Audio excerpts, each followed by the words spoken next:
What does the post-tariff world look like? Lots of conversation the world over around how this impacts the United States, India, and economic growth in other countries. To talk about what to expect from here on, we're joined live and exclusive on the news track by one of the world's sharpest economic affairs commentators, Martin Wolf from the Financial Times. His articles and thoughts are very closely tracked world over, so we're very delighted at a time of so much uncertainty, Mr. Wolf, that you could take out time and join us in India today. Thank you. It's a pleasure, of course.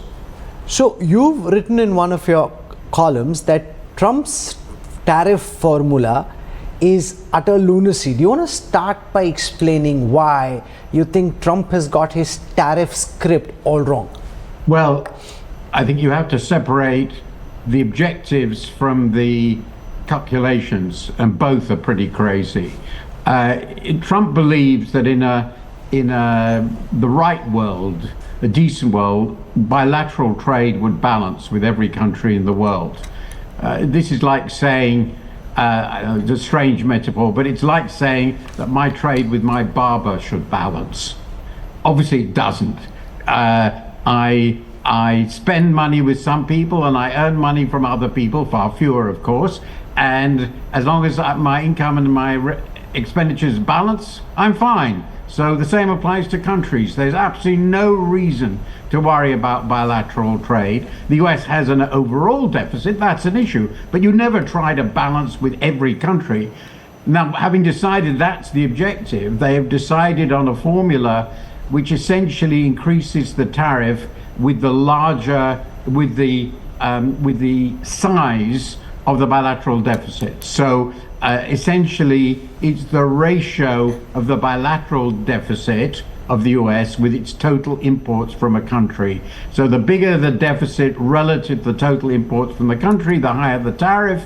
And that also makes absolutely no sense, because you might have a big bilateral deficit with a country simply because it makes something you don't produce and you want. So you have a big bilateral deficit. Now they're going to impose a massive tariff on the import, or they were proposing, they now stopped, to impose a massive tariff on the import of something that they actually want. And it led to some really crazy results. Just about the highest tariff was going to be imposed on Lesotho. And if you think about it, I mean, it's obvious, it cannot possibly make sense for the gigantic United States to be worried about a bilateral deficit with Lesotho. Okay, let's take this one by one. What does a post-Trump tariff world look like according to you? Right now, there is some fluidity around the tariffs he imposes, pauses, takes back, does multiple somersaults. But once all this tariff dust settles, what does the new economic order look like?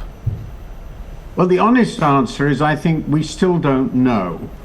I think there's one thing we do know now, or at least nothing is forever, and this is so unstable and fluid, it's difficult to be sure, but it looks as though tariffs between the US and China will remain prohibitive. They're at a level 145% at one level, 125% on the other. These are close to prohibitive tariffs. It's going to make many goods going on both sides unprofitable to trade. So that looks a major shock to the system. What it's going to look like on the trade with other countries is still unclear. We have 10% tariffs all round. I suspect they're not going to be lower than that. How much higher than that they're going to be on some countries, I think we genuinely don't know, because that's what's now being discussed. And of course, there are special tariffs on certain industries, particularly automobiles and steel, because he's very, very sensitive on those cases. And there are very complicated arrangements now with Canada and Mexico. USMCA is still, rates are still applied, so they're very, very low. We have this very special exemption, which is supposed to disappear soon, on electronics imports from China, which is exemption from the prohibitive tariffs, but they've already said repeatedly that that's going to disappear. So that's basically what we know, and the rest is just uncertain.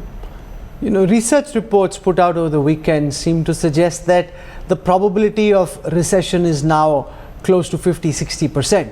Some CEOs were quoted as saying they think we're already in the middle of a recession.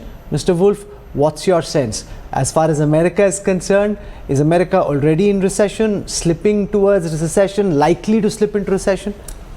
Well, there are two problems with that. The first is that there is no scientific way of defining a recession. People want to know whether we're in a recession, but there's huge disagreement on what a recession actually means. There's a popular expression, that is to say, a negative growth in one quarter or 2 quarters, more normally one. But that's just a popular one.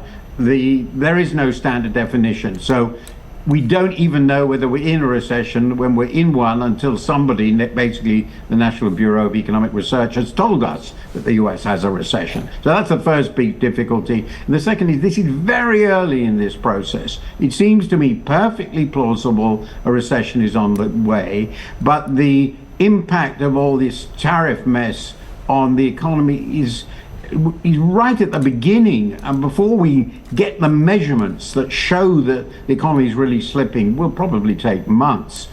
So my guess is a recession is quite likely, but we definitely don't know yet. What impact would an American recession have on global growth and the likely impact on India's growth? Well, here we've got two economies affected. Obviously, a US recession is clearly going to slow the growth of other countries, depending on how open to trade they are. It depends then on how that affects US trading partners, big ones like Europe, Japan, so forth, and then how it affects India. India isn't very open to trade. It would clearly be affected. But given the growth of the Indian economy, there will be a slowdown, but nothing like a recession, I would assume. That would seem extraordinary, and policy can be respond to that. But the other question, of course, is what happens to China?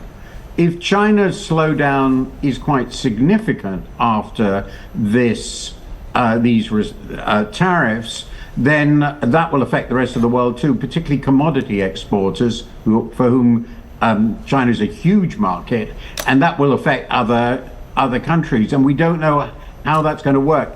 A very important element in this is a lot of Chinese exports come out via other countries. They're included in products exported from other countries, like, say, Vietnam. Now, at the moment, Vietnam has very low tariffs, about 10%. So presumably, Chinese transshipments, directly or indirectly via Vietnam and similar countries, will continue. This would suggest that for this period, the effect on the Chinese economy might be muted to a significant degree, and therefore that wouldn't have a big effect on the world. But if the US follows up very quickly by tightening up on transshipment, the use of Vietnam and Chinese supply chain to the world, then it could be more serious. And again, that's something we just don't know about. I argued a long time ago that rules of origin would inevitably come into play in this discriminatory world. All this discrimination we're talking about is illegal under the WTO, but rules of origin would come into play, and that would make it very complicated as the US starts, if you like, bashing a mole as it runs around underground, because Chinese exports are going to reappear in many different places. What do you make of China's policy response to Trump's tariffs? Far from buckling down, Xi Jinping seems determined to fight on. Do you think he has the right, from China's point of view, the right pushback strategy? Who suffers more in the end, China or the United States? Well, I don't know whether he's right or not, but I thought it was inevitable. China is a very major power.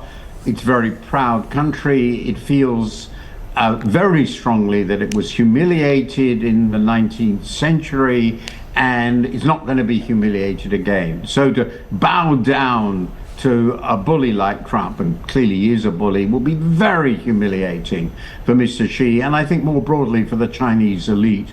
So I always thought they wouldn't do so. They would resist. They have clearly worked very hard over many years to Trump-proof, if you like, their economy. And I think they will be in reasonable shape to do so. The trade impact will be significant, particularly if, in the long run, the Americans are able to attack indirect Chinese exports, as I discussed. Direct exports from China to the US are not that huge. They can clearly survive. If they attack all the indirect exports, it would be more significant. But China finally has huge policy room. It can expand demand if it wants to. Public sector debt, government debt is very, very modest. It can clearly borrow more and spend more. It can transfer money to households which need it. It has a weak economy anyway, and that would motivate them, I think, to do these sorts of things. So I think they have a pretty fair degree of maneuver, room for maneuver. But that seems to be against minimize. Xi's economic instinct. While he's a communist, he doesn't seem to be a socialist, and this kind of public welfare, social sector spends, from what he's said and done so far, seem to be against his economic instinct. Yes, that I think is right, but there's an even more important instinct for survival. And if I've just been in China a couple of weeks ago, and they are the technocrats I spoke were very clear that they are thinking about serious stimulus policies, really serious.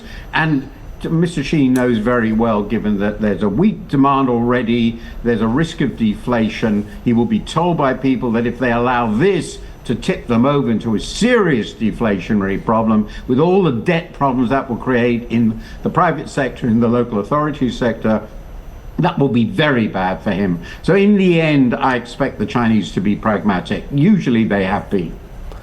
Donald Trump said infamously, famously, I mean, call it what you will, that there are 75 countries that are wanting to kiss his backside, wanting to do trade deals, and he's now given a 90-day pause. India and the United States have said that they hope to conclude a bilateral trade agreement by fall. Is that doable, given the differences of opinion being deeply entrenched, particularly on issues to do with agriculture? Well, I suspect it's up to India to decide. I'm sure you can do a deal very, very quickly if you accept all America's demands. But at least judging by our experience, because the issue has arisen, agriculture is usually a central element. Agriculture is a very important interest in the United States. And I would have thought, but you would know much more, that for India, acceding to really something close to free trade in agricultural products with the US would be sort of politically out of the question. But I may misjudge that. If that is out of the question, then I would have thought, and also in some other sectors, probably easier services is another sector that will be important. There's not much to worry about with US manufacturers, but agriculture and services could be big issues. And I have no idea whether India is going to make serious concessions. Of course, I also don't know how demanding the US will be with India. There's no doubt Mr. Trump likes Mr. Modi, likes India, and India is a very important country. And if he sort of burns his bridges with China, he's in terrible relations with Europe. Well, he's even got problems with Japan and Korea now. So I would have thought it would be sort of mad for him not to get into terrible trouble with India too. But he's so unpredictable, I'm not sure. Has Trump thought this through? Is there a grand strategy? I mean, we saw Bill Ackman say, well played, Mr. President. You first unsheath your sword, make it seem as you're going to chop somebody's head off, then say, I give you a 90-day pause, and then the courtiers are clapping. Is this policy thought out, you think, deeply? Or is he just making a policy on the fly based on what his billionaire friends are telling him?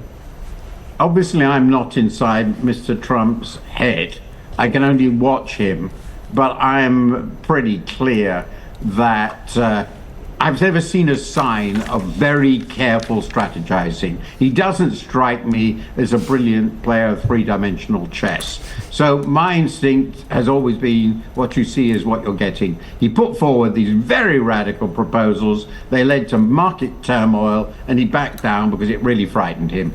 And now he's playing it again by ear. He's always playing it by ear. That's my sense. Could be wrong, because I'm not in his brain, but that's what I see.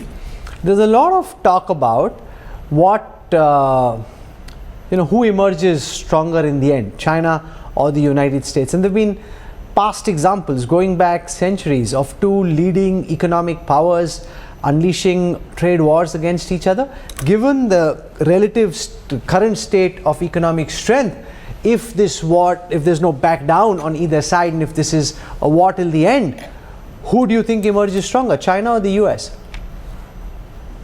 Well, I think it's very difficult to say. My guess is China. And I think it's because they are very, very determined. I think this could actually force them to reform in very effective ways. I don't think Trump will be able to stop everybody else trading with China. It's such a huge trading partner for so many other countries. And I think, crucially, that the US has made itself untrustworthy.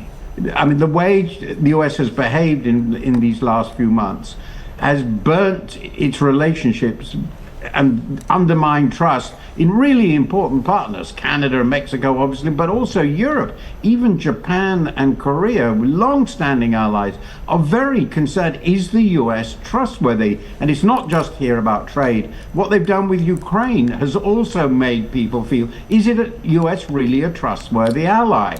If it's not a trustworthy ally, and you're a country that already trades a lot with China, and China's next door with its huge and growing military, are you really going to go all out to side yourself with the US and break with China? It would seem very, very risky. No, so do you think they're not going to do that? Do Trump's actions in China's response force countries in the Asia-Pacific region to pick a side?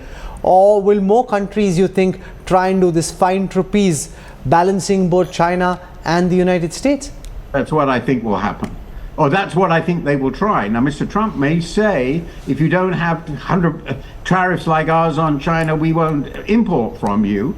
Well, for many countries, then I think they will stick with China. Just as reliable, right there, and for many, a bigger market. Now, it could break up, could make a crisis in ASEAN, for example.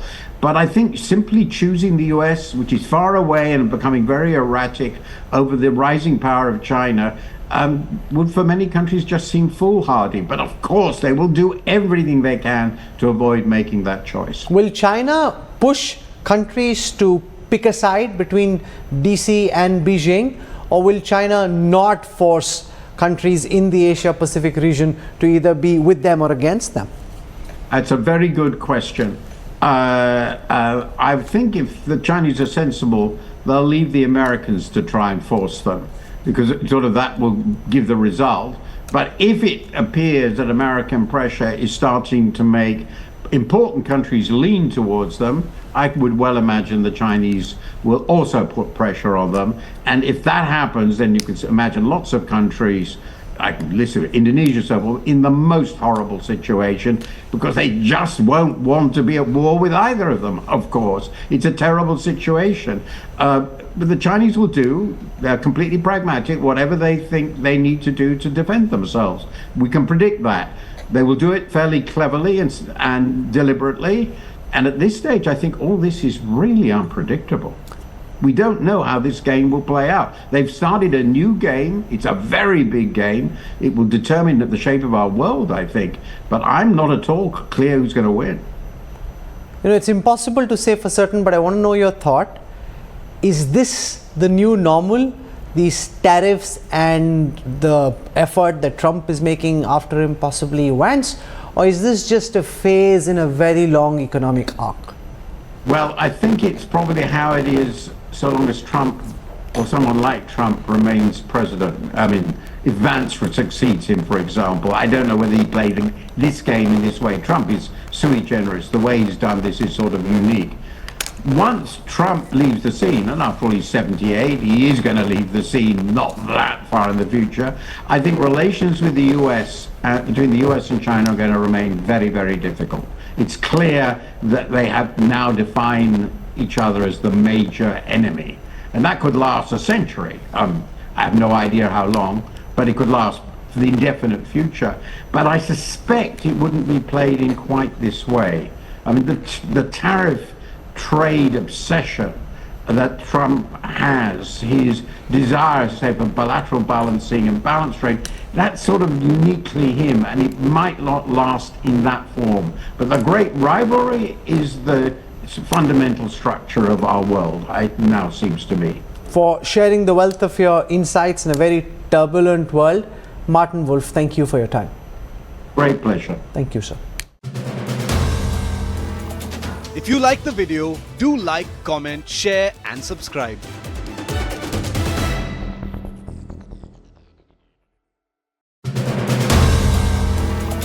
If you like the video, do like, comment, share and subscribe.